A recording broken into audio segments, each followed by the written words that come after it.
నేటి నుండి పారిశుద్ధ్య పక్షోత్సవాలు ప్రారంభమవుతున్నట్లు జిల్లా కలెక్టర్ ఏ శ్యాంప్రసాద్ తెలిపారు. ఈ సందర్భంగా ఉత్తమ పారిశుద్ధ్య పనులు చేసిన పంచాయతీలకు అవార్డులు పంపిణీ చేయనున్నారు.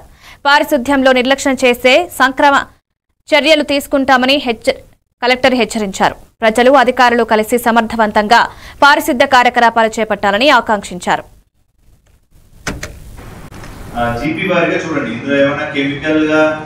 అన్సేఫ్ అని రాశారు. ఉదాహరణకి ఒకసారి మనం చూపించడము పాలకపురం మండల జిల్లాలో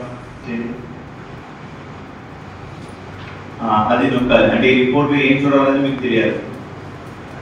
ఇందులో గ్రౌండ్ వాటర్ లో అన్సేఫ్ అనేది ఉందా చూడండి, కొంచెం సైడ్ కర్సర్ నొక్కండి. ఇందులో అలాగా అన్సేఫ్ నుంచి తిరిగేది అన్సేఫ్ లోపల పెట్టి అన్ని జీరోలో ఉన్నాయి. ఓకే, ఈ కెమికల్ కానీ ఏమైనా అన్సేఫ్ అని ఉంటే కనుక ఖచ్చితంగా అక్కడ మనం వాటర్ని ట్రీట్మెంట్ చేయాలి, లేదంటే కొత్త బోర్వెల్ వేయాల్సి వస్తే కొత్త బోర్వెల్ వేయాలి, లేదా క్లోరినేషన్ డెఫిషియన్సీ ఉందా, ఒకవేళ కెమికల్ అన్సేఫ్ అని వస్తే రెమెడీస్ తీసుకోవాలి.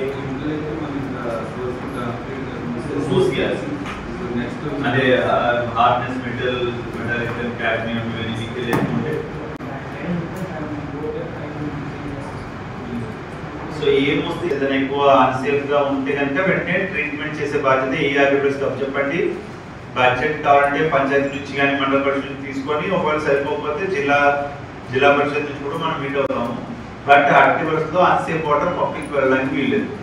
Point number 2